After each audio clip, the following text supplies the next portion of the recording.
So about 20 years ago, I started working at a music store where I met some of my closest friends. One of them happens to be Bobby Berosini. Bobby, how are you? Hi, how are you? I'm good. Thanks, Chris. Thanks for having me. Awesome, Bobby. Bobby has a background of performing and on stage with in a circus act, and his parents were big here in Vegas back in the day at the Stardust Hotel. They've done movies, they've been everywhere, and Bobby was very very cool at wanting to do with me and share a little bit of what the whole performing in Las Vegas is about. Bobby, why don't you tell us if you're where you from? Are you from Vegas? Yeah, I was born here in Las Vegas. My how my family got here. My grandfather had a circus pre World War II, and then after the war, my grandfather he got his circus and everything kind of taken by the communists. He was in Czechoslovakia, and then right after the war, there was that line where the Allies gave a lot of the countries to Russia. Anyway, so my grandfather ended up coming here in the '60s, but he had one of the most famous circuses, Circus Madrano, in all of Europe. It was a very big circus. Anyway, he brings the whole family here to America because of communism. Yeah. So he ends up working at the Circus. He brings himself. Here's a guy around 65, 66. He's got 8 kids. He And it is quite astounding, though. He comes to America right away. He's got the 8 kids working. Everybody does an act. There's a Risley act. That's an acrobat act. My dad at that time was helping my grandfather was his act, which it was an animal act. It was chimpanzees. And this was 64, 65. But as soon as he gets in, they start they start doing fantastic. They get on Ed Sullivan 3 times. They got on. Was that here in Vegas though? That was here in Vegas. Yeah. So he comes to Vegas, but first they do some circus touring with the Okay. 4 or 5 acts. Then my grandfather works a circus. Then he's working at the Dunes with his act, and then the brothers are all doing their acts. And there's like some famous quotes. There's a famous line when Ed Sullivan introduces the Berosinis. Ladies and gentlemen, the Berosini Shimps. And the family was on the episode of Ed Sullivan with the Beatles. That's huge. Yeah, that was cool. That is huge. So your grandfather comes, and Las Vegas, out of all places, I guess at that time it was already kind of starting to be like the entertainment capital of the world and stuff like that. Yeah, it has. There was like 4 or 5 hotels. There was the Dunes, the Stardust was built, the Circus was built, the Sands was built. The Mafia ran this city. Yeah. Right, they ran everything. But yeah, besides Fremont, it was Fremont and the beginning of the Strip. Right. So your grandfather has a show in one of the strips. Let's fast forward a little bit where your dad and your mom, they were like the major act at the Stardust, if I'm not mistaken. How was that, and how was that growing up being a Vegas kid, where their parents was kind of like famous on the Strip? How was that experience for you? Now it's interesting experience. A lot of people think my dad was very famous in the '80s. What happened was my dad is working for my grandfather. My dad is doing a trapeze act, 69, 70. He falls. Shoot. He does this thing called the heel catch, and you got no net. And so the heel catch is exactly what it is. You swing, and then you drop, and your heels catch the trapeze, and you swing. Except he fell, and he couldn't go back up. He went to the hospital. They say never walk. He comes out fine. He needs to work because he just has me. I'm the kid. So he just has me, and he talks to my grandfather. And so my grandfather says, well, here, take some of the animals and work on your own act. And this is 69, this is 71. So he works on his own orangutan act, and he does it differently. He says, well, I'm going to do comedy where I tell the animal what to do, and it doesn't want to do anything. It's a strange act because the animals really don't do anything. Right. So, but it went great. The big move was he was working at Busch Gardens, and the MGM managers that ran the MGM, they came to see my dad at Busch Gardens. They say, hey, we'd like you to replace Siegfried and Roy. We're going to ask Siegfried and Roy to go, and they're going to go to the Stardust. So my dad replaces Siegfried and Roy. Then we get movie opportunities with Clint Eastwood. Clint Eastwood says, "Hey, I got a movie with orangutan. Can we use your orangutan?" That's Every Which Way But Loose. Clint Eastwood's still most profitable movie of all time that he ever did. Well, let's talk about a little bit about that because I think during those times in the '80s, there were a lot of movies where the Yeah. orangutans were in there, and Yeah. it was Clint Eastwood, Burt Reynolds, I think, Yeah, also. yeah, we did Cannonball Run 2. It was Burt Reynolds, the Rat Pack. There was a lot of celebrities. You had Jackie Chan was in there, Right. Jaws from Moonraker, James Bond. James Bond was in the first one. That was Roger Moore. Yeah, so we did it, and then we got Paramount gave my dad his own movie called Going Ape with Tony Danza and Danny DeVito. And Siskel and Ebert reviewed the movie, and they say, the orangutans are fantastic. It's just this Tony Danza and Danny DeVito. We just don't like them. Yeah. So, anyway. The monkeys had it going on, bro. Yeah, and then we did tons of television chips and a bunch of other stuff, right? So yeah. It was very 80s all the way to the end of the 80s, right? So we did very well. How old were you when all of this was going on? Oh, all that stuff, I was 15, 16. I joined the act when I was about 15. And so I was working at the Stardust at night, and I was going to school in the daytime. And tell us a little bit about that, because I mean, I've known you for a long time, and you told me some stories. But were you liked in school because of? No, I was very unlike they thought. I think a lot of the kids thought I was privileged, and maybe during those short years, I kind of was because we came from an immigrant family that had nothing. Yeah. Because the communists took everything. Yeah.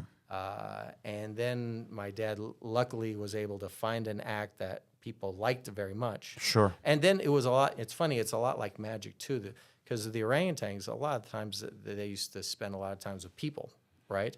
And it was like magic for the people. They would, oh, here's the orangutan. But yeah, so there was a short period of time. But I don't know. I think it was rough for everybody back in probably the 70s and the 80s, right? Well, Things it was are much softer now. Things are a little people softer. are a little softer. We had to be a little bit harder back in the day. So you're in high school here in Vegas. What high school did you go to? Oh, Valley High School. I went to Valley High School, and I did 1 year at UNLV. And so I'd work the act, and I worked and the reason I worked the act with my dad is because he needed me to work the act. You still had to take care of the animals. You had to clean them, feed them. We go back and forth between the shows. It's similar as Siegfried and Roy. Siegfried and Roy were very similar in a way. They had animals. They would have to take the show and back and forth, right?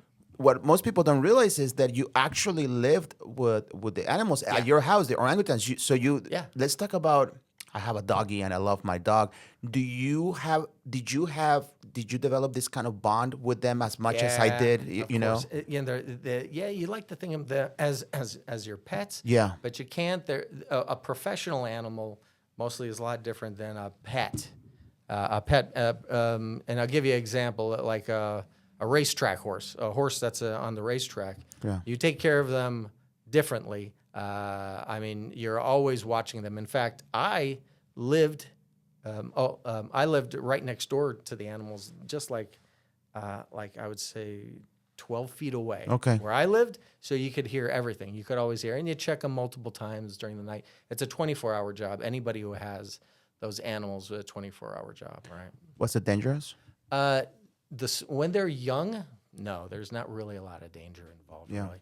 When they get older, when the males get older and they become, for how nature works with orangutans or any apes, is when they're younger, they usually will kind of follow whoever the leader ape is. But then you'll see the big silverbacks. All of a sudden there'll be one guy and he's the guy, and then that it's just nature takes over, right? And then that point you can't use them, right? You can usually what happens like in a zoo or in my dad's case, they become animals that make babies, right? And you have babies. There you go.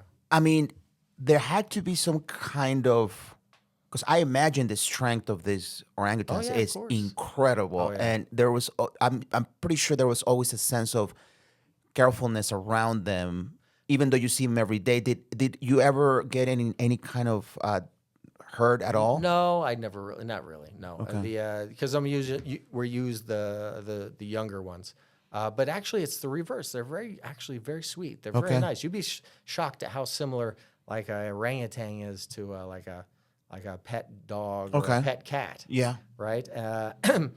It's just when they get older. But we're talking about older. We're talking about when they hit their 20s, right? 25. What's the lifespan of our They live orangutan? about 30 years Okay. old. Okay. But yeah, they hit 25, they become mature, and nature says they're supposed to take care of the group. But most of the time, with any kind of, like with either a Siegfried Roy or Act or any of those, you're using the younger ones, right? Okay. 13, 14, 10, right? Did your family raise them since they were little Yes. babies? Interesting fact about the orangutans. So when my dad was traveling in the 70s, he would stop by zoos. And there was a policy back then, and my dad actually saved a lot of orangutans.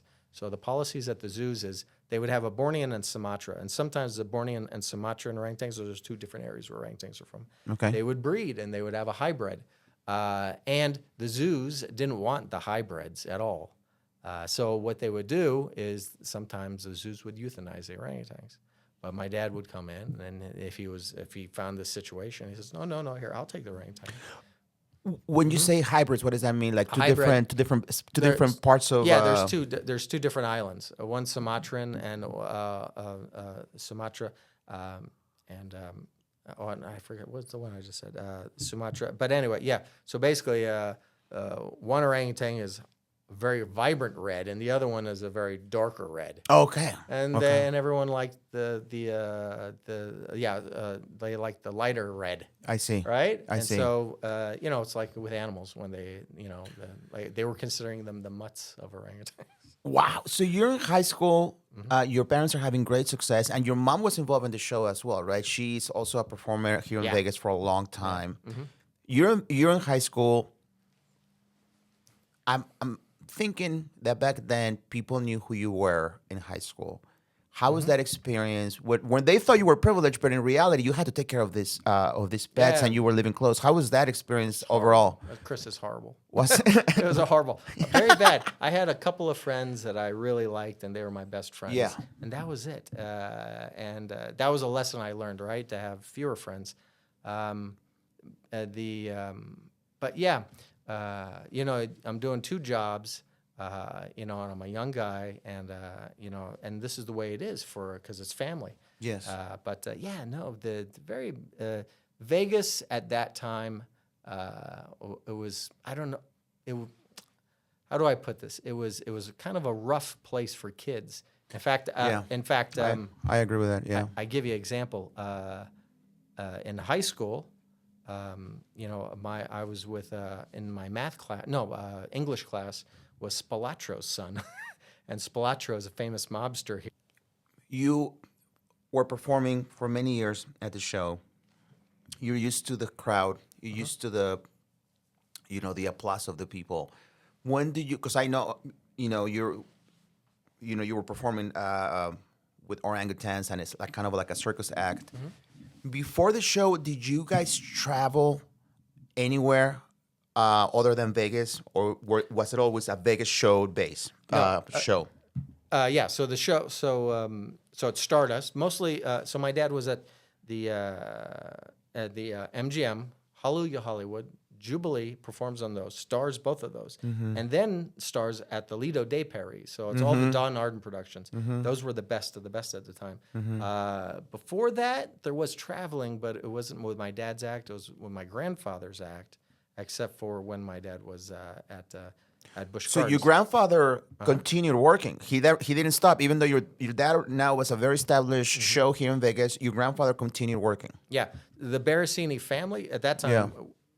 We had like 4 or 5 acts working. Okay. But the Berosinis, the family, the family Berosek goes back 300 years. Okay. So we have done the first Berosek performing recorded was 1750. Wow. And he did marionettes.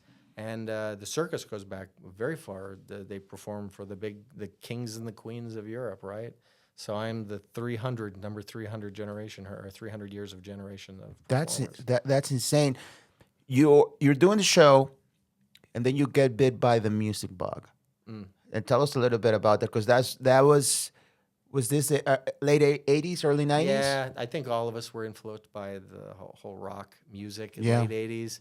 I played guitar. I gave my shot at trying to be a musician. yeah, And I learned a lot about music, and it was very tough.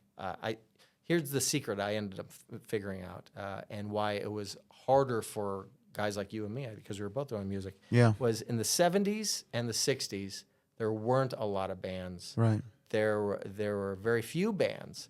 And then by the time the 80s had come around, there was like 1,000 times more musicians. Everywhere. Right. So you couldn't. So that was very tough. Though I did get a small record deal. I got on a company called Orange Peel back in the 80s. But I really couldn't make anything happen, though I tried, so it wasn't really for me, I guess.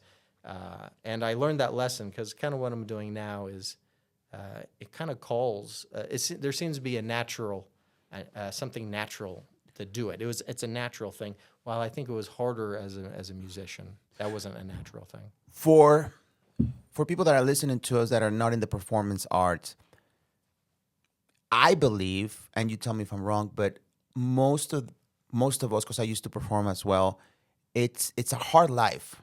Yes. Most people think, oh wow, you're over there having a good time and it's great, but let's talk about how real it is after you get off stage, and then you have to deal with life and frustrations in regards to, I wish I could be in a better gig, or this is not working. How do you deal with that mindset of showing up at the strip every day, doing that show every day, and not burn out?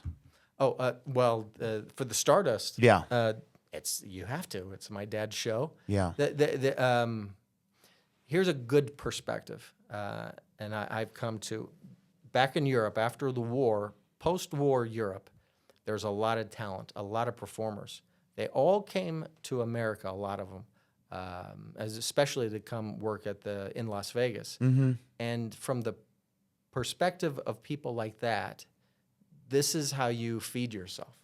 Yeah. Right? You have no choice. You have to perform. You have to feed your family. Yeah. They're not going to be able to go get a cold job or maybe a mechanic's job. They don't really speak the language This well. is what you do. They're not from here, right? And so you had thousands of. But by the way, that's why you all of a sudden saw this explosion during that time period of all these acts from Topo Gigio on Ed Sullivan. Yeah. And all these were mostly the performing immigrants of Europe after the war, because there was no country. Europe was in a bad shape. Right? They were rebuilding. But anyway, yeah. So you're here in Vegas.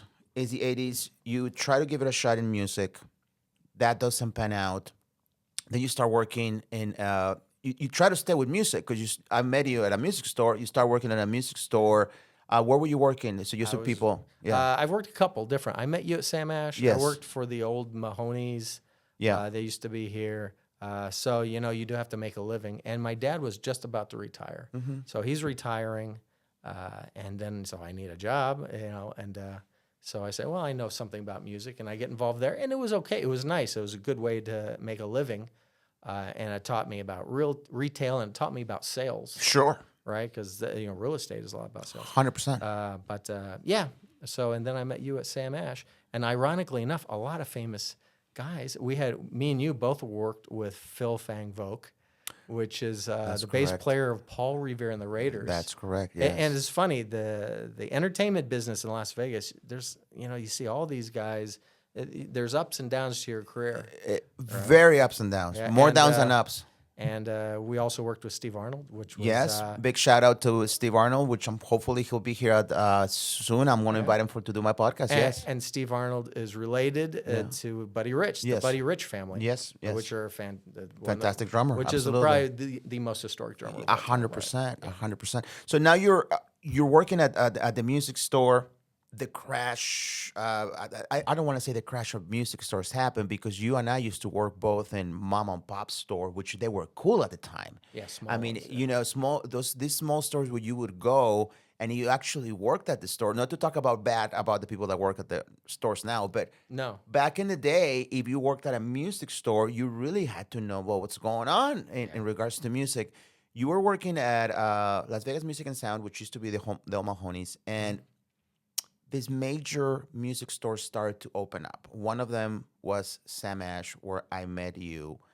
Tell us a little bit about how what it was, because you were also managing. You became the manager of the store. On this podcast, we talk about more about mindset and dealing with the pressure of work. How was it working in that environment and having the pressure of a corporate gig on top of you all the time? I can tell you the mindset.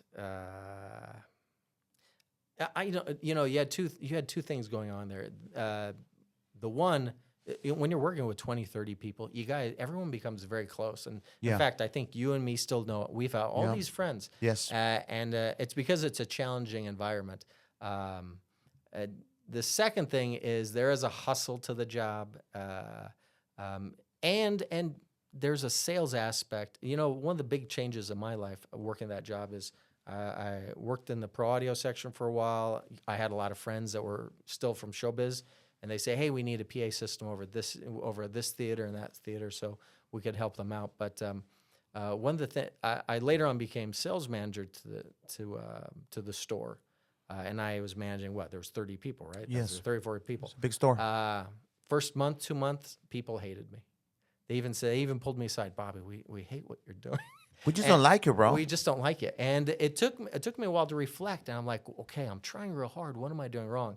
And so then I started looking for answers, and I came across Dale Carnegie's How to Win Friends and Influence People. Yeah. And I went through that whole program and listened to it and record and implemented it at the store, and it changed everything. Yeah. And what's funny is when I look at that material, that's the same type of material that when I back in the 80s when I was with my dad, we used to run into all kinds of stars: Sinatra, Dean Martin, Jerry Lewis. All these people were friends, and all of a sudden I start seeing all of the mannerisms that they used in this material. And so now I've adopted that material, and I use that all the time. I can't recommend that highly enough. Changes your life. So you can also implement it in life and in different parts of business. You were working at the music store. You decided to enter the dark side and become a real estate agent, like I did, and you've been doing it. You've been doing great. You've been doing real estate for now 10 plus years. Am I correct? Yeah, 12. Yeah, it's 12 years. 12 years ago. But also, you are a very accomplished magician, brother. And why don't you tell us about how? Because I mean, we went from performing on the strip with orangutans and a circus act with your family, trying to do it in the music business. And I'm sure we can get into that, and that's a whole nother podcast in regards to all of the trials and tribulations that it takes to be a musician here in town, or trying to get a deal, and the difference between trying to get a deal in the late 80s versus trying to get a deal now. Yeah. And also becoming a real estate agent. But also, I know you for a long time, and I know that magic is one of your passions. Tell us a little bit about when did that Buck video, were you doing any kind of magic when you were doing the show, or is that something that you always had in the back of your mind you were practicing without people knowing? When I was a very young guy, there was a little magic I did, mostly as fun and hobby. Though a couple of the guys who worked for my dad on our act, Adam Martinez was a magician. He worked for Carlton and Company, and he would always show me a few things, and I'd learn a few things. And then in the 90s, just after the Stardust, my dad opened up his own show, and he had a magician. We had a magician there, and then so for some reason, magic has always been in there, and I've always done something out of. In fact, I used to do magic tricks for the staff at Sam Ash. And they used to love I it. remember. Yes, I remember so that. I Yes. just card tricks and all that.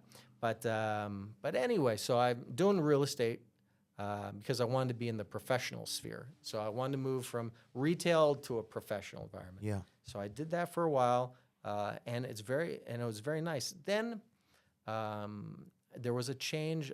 Some people started passing away, some friends, and they were all performers, and all they wanted to do, even when they got sick, they were just, I just want to be known as a great magician or a great performer. And then it Yes. dawned on me how important, I have this opportunity that they didn't, and uh, and um, and I kind of, in a strange way, perform in their stead. So, and I say, well, I'll keep their memory alive Yes. by keep telling people about them, and I'll perform in their stead. And so, anyway, but last 3 or 4 years, I've done very well. Yeah. In fact, right now, I'm currently the president of IBM, the International Brotherhood of Magicians in Las Vegas. Yeah. It's the ring 257, the Phantasm ring. And we have 50 members, and I help with the Gary Darwin Club. And the Gary Darwin Magic Club is the club that Lance Burton started at it. Okay. Lance Burton came into town. He didn't know anybody. He met Gary Darwin, and I knew Gary Darwin. Not very close, but I pretty know him very well. He had already passed away before I started helping with the club. I help Alan Ackerman, who's another very famous card magician. Yeah. But anyway, yeah, Lance came into town. He didn't know anything. Gary put him on his wing, started helping him, and then he started working with Melinda. Of course, Melinda is a good friend of my family as well. So here it is. I got all these. It's a Connections. yeah. It's a web. It's not connections I use, but these are people I know. And I was like, okay, fine. I think I have a calling for this. So I started working. And Jeff McBride, who's a very famous magician as well. Jeff is very famous for an act in the '70s, but he's also a great educator. And at one time he turns to me and says, you have a proclivity for this. Right. I guess okay. I guess I do. So anyway, but yeah, it's going well right now. So And I know you for a long time, and we had this conversation off the microphones, and I asked you, and you've told me many times how much you enjoy this, and how you enjoy the performance of it. What is the one thing about magic that is more attractive to you? What is it? Is it the change of what is it called? Sleight of hand? Is sleight of that hand. is Yeah. that what it is, or is it the interaction with the crowd, or do you like to be on a big stage? What is the one thing that goes? This is why I started doing magic, because my dad is a big magic fan, as Yeah. you know. But what is the one thing for you that you go? This is why I started. Is it the cards, or what is it? There's a couple of selfish things. One, it's a show you can do on your own, right? In a Yes. band, we need a drummer, we need a bass player. Yes, we do. It's very difficult, but it's a show you can do on your own. But one of the more pleasurable things is because I have this huge background in entertainment, and I've seen everything. We used to have the mob at the Stardust, and I have and I know how to put up a show. I know what the backstage is. I know all the hardships of it. But now that I know all these things, I can approach performing much easier. Yes. I know what to weave and what not to do, and who not to talk to, and where to go, and I'm gaining speed a lot faster than I would have if I was doing something else. But yeah, so but yeah, Well, it's some kind of art to, if you're on stage and you wanna, especially doing magic, to pick the right, people. because you could pick the wrong guy and then your show goes no. to shit, right? Sure. No, it's fine. You have to have ins and outs for everything. Yeah. But as far as performances, yeah. So this month I'll be at the MGM. Then I'm going to be at Resort World. Last month, the other brothers, they have a little theater here in town that they have open mics, and we bring up other magicians. And we're just starting to get something at the Ahern. I performed at the Ahern Hotel a few times. But they're going to make hopefully a nice big magic center over there and get a lot of people. But yeah, there's all kinds of shows that I'm doing. So, but anyway, as far as people, it doesn't matter. Everything is funny. Nothing is not funny. If it messes up, it's funny. If it goes well, it's funny. So it doesn't matter. Yeah, you're not taking this too seriously. It is what it is, and it's entertainment, and you're here to entertain people. At the end of the day, that's what we really want to see, correct? I mean, That is, I can be professional, but not take it professionally. And I think some of the reasoning is, for you and me, we have people that we want to impress, our moms, our dads, 100%. right? But a lot of the people that I would have been nervous aren't with us anymore, right? Which Yeah. is a shame. Yeah. So that's why when I go perform, we can always remind everybody all these people. Yeah. Yeah. In fact, Las Vegas has had some of the best magicians in the world. So What if somebody wants to get into magic? What is the one step, brother? Where can they go to meet? Most people don't have the opportunities that you had growing up in an environment like you did in a show business. But let's say there is a kid out there that wants to become a showman, wants to become a magic. What you mentioned that you are the president of an IBM. association, IBM, which stands for. Oh, International Brotherhood of Magicians. So this is a club. Yeah. Join is like $25 a year. So they can join that. Okay. They can come to the Gary Darwin magic meetings. Yes. It's every Wednesday at a place right now called Putters. Gary Darwin originally started it at the W. Reynolds Theater, Okay. but it was the club when it got started in the '80s. All the performers mostly used to go and hang out at the club like midnight Okay. after the last show Sure. ended. Sure. But people can come to that if they want to learn the art of magic. And past that, we through those avenues, you can go to the Gary. I'm sorry, to Jeff McBride's school. Jeff McBride has a school here, Oh, so there's actually a school of magic that you can go learn one of the and all this best stuff. in the world. Okay. We have it here in Las Vegas. If you Okay. can believe it, Jeff McBride School. As a magician and as a performer, what is the one thing besides magic? And I know you for a long time, but what is the one thing that Bobby Berosini likes to do for fun, other than magic? And you know, we're very involved in a real estate career and try professional all the time. But what is the one thing that you go, you know what? If it's not magic, it's not about real estate. It's not about music. Do you play guitar? Is that a thing Yeah, a I still thing that you play. do? I still play guitar. Yeah. What else do I do? Let me see. I don't have much fun anymore. I don't think so. Nobody I- has I fun don't anymore, have- brother. Nobody has we fun don't- anymore. We don't have time for fun. That's true. Oh, we That don't is have so time true. for fun. But I think also that, I mean, because I know you, I think you enjoy just as much I enjoy what I do so much that that is kind of our fun. We're Sure. so devoted to it, and we want to produce so much stuff, and we want to. Like I've seen you work your act now for a few years, where you're practicing and you're coming out with new shows. Which, by the way, if you ever get to see Bobby Rossini perform, it's a great act. You mentioned that you were playing, you were going to perform in some places. Repeat that again so people know where we're at. Oh yeah. So usually I'm at Wonderground. Okay. With Jeff McBride show. Okay. That's at Area 15. And Area 15 is just next door to Trump Tower. It's the World Mart or something, Shop Mart. Okay. They have a beautiful theater in the back. And Okay. So Wonderground is going to be there back. It's every month in the middle of the month. Okay. A new date will come up, but I'm sure we'll have it there. No, and I'll make sure to tag you. Make sure to tag you so everybody starts following you, and you can obviously on your social media you will let them know Yeah. where you're at. Is that so? What is that? Is it a magic show So or a Jeff variety show? Jeff McBride made this show about almost 20 years ago, I think, almost. Mm-hmm. And anyway, it was supposed to be a showcase for a lot of magicians. Guys like Steve Daiquiri, he's famous for the Martian sponge ball routine, which he used to do on candid camera. But he used to perform there before he passed away. Yeah, it's like we have about 7 or 8 magicians every show.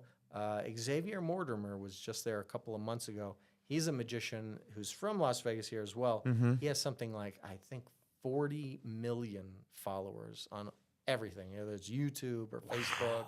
Yeah. Wow. He does a thing like a Zach King does, but he does it with real magic, though, which is, it's a very short type of video, 20 seconds. He'll come in, somebody needs to get some money to buy the coffee, and he makes money appear and stuff like that. But yeah, Xavier is very good. He's in Canada right now. He's doing his show in Canada. But yeah, a great guy. But yeah, he was just there. But yeah, we have all kinds of people. And also Jeff has a podcast. Copperfield was just on his podcast. Okay. Right? So Copperfield was talking to his podcast. Yeah. Another thing before we go, Bobby, and I want to thank you for doing this with you. But I've been meaning to ask you this, and tell me what the magicians think of this masked magician that reveals all of the tricks. Where are you standing on that? Where do I? Okay. So he lives here, by the way. He is a guy who is here. Mm-hmm. And so I lived the whole experience. So this was in Fox. Now it's not uncommon for someone to want to reveal a trick for way back when in the 50s. Sure. On television. But he was taking big stage illusions and kind Yeah. of showing them off. And a lot of magicians were very scared that they wouldn't get any work. Wasn't there like even a TV show where Yeah. he was And was he's still doing it, by the way. He's got a YouTube channel. oh really? Yeah. Okay. And he's still doing it. But isn't he killing like the dream? Because I don't like when you do. There's a really nice trick that you do where the cars change colors. Yeah. And you've always been super transparent with me. And you go, do you want to see how it's done? I go, no, No, yeah. because it'll kill the vibe. What is going on? What are your real thoughts about this guy? And what do your magician friends think about this situation? Well, I have to say he's not even the main problem anymore, right? He was doing big stage illusions at the time. Big stage illusions made a lot of money because if you were a magic act, somebody could hire you for like $10,000-$20,000 to come do a show with all those illusions. But nowadays, if you go even to the Facebook, and there's all these young kids, and they just basically buy tricks to reveal them, right? Right. And then the algorithm keeps sending you watch a little, and the algorithm keeps sending you there. So you know what? There's a very famous magician, Jeff Sheraton, and he's in his 80s now. He lives in France, but he's known for card manipulation. And one time he was teaching some card manipulation moves, and he says, so you can do this move, but you might not trick them, but they might be impressed with your skills of manipulation. Sure. So almost that nowadays with everybody trying to reveal tricks, and it's so easy for them to do, and they get a lot of followers from it. It's much harder to do real magic and get followers than it is to do real Sure. magic. Sure. So you just do what you're gonna do, and if you don't fool them, maybe they'll be impressed by your skill of the trick, and you just keep going with it, and that's it. By how fast you move. Well, you heard it here. Bobby, thank you so much for being here, man. I really appreciate it. Thanks for coming in. Guys, follow Bobby Berosini. I'm going to tag his Instagram account so you can follow him and go see him, visit him at the show. Also, if you want to be a magician, there's a school which he'll have all the information. Thank you once again, brother. Okay. Thank you, man. Thank you. Thanks. Chris.